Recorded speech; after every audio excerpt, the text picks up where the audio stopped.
කොහොමද ඔයාලට අද හදමුද මාළු මිරිසට පරිප්පු කරියක්? මුලින්ම මම මාළු ටික මැරිනේට් කරගත්තා. ගොරකා ලුණු කහ දාලා ඇතිලියක් ලිපේ තියලා ඒකට තෙල් ටිකක් දාලා තෙල් රත් වුණාට පස්සේ සුදු ලුණු අමු මිරිස් කරපිංචා ඔය ටික දාලා තෙලේ හොඳට තෙම්පරාදු කරගන්න තමයි තියෙන්නේ.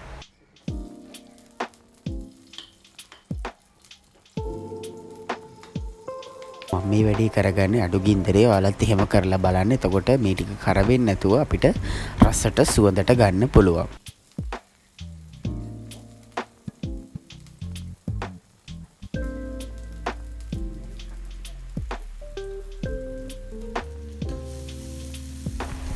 ඊට පස්සේ මම අබ ටිකකුත් දාලා ඒ ටිකත් හොඳට තෙලේ තෙම්පරාදු කරගන්නවා. තෙම්පරාදුවටම මිරිස් 3-5ක් දාලා හොඳට මේ තෙලේම තෙම්පරාදු කරගන්නවා. එතකොට අපිට අවශ්‍ය රතු පාටට මාළු එක ගන්න පුළුවන්.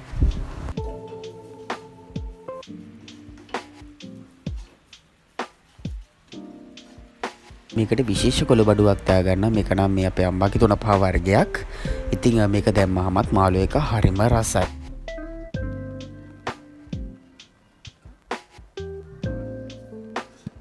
මේකට අපි අර මැරිනේට් කරගත්ත මාළු ටික දාලා පොඩ්ඩක් වෙලා මේකේ මාළු ටික කැඩෙන්නේ නැති වෙන්න මේ තෙම්පරාදුවේම හැඳි ගාලි වර වෙලා වතුර දාගන්න තමයි තියෙන්නේ.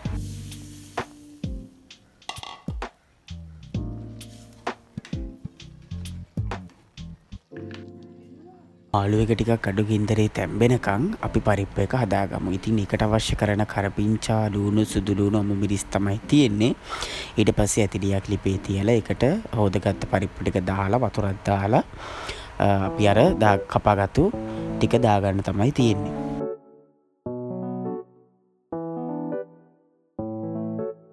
ලුණු කහ කෑලි මිරිස් 3-5 අබ උළුහාල් මේ ටික ඔක්කොම දාලා හොඳට කලවම් කරලා අඩු ගින්දරේ මේ පරිප්පු එක මුඩියකින් වහලා තැම්බෙනකන් ලිපේ තියාගන්න තමයි තියෙන්නේ.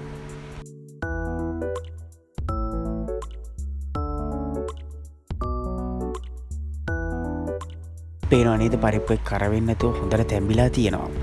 ඊට පස්සේ මම කරන්නේ දැන් මේකට තව චුට්ටක් වතුර මදි වගේ කියලා හිතුණා. මම වතුර ටිකකුත් දාලා උණු වතුර දැම්මේ. ඊට පස්සේ ඒකත් තැම්බුණාට පස්සේ මම හොඳ උක්කු මීටි කිරි තමයි එකතු කළේ. මිරිස් මාළු එක නම් ඔන්න දැන් හරි ගිහිල්ලා තියෙන්නේ.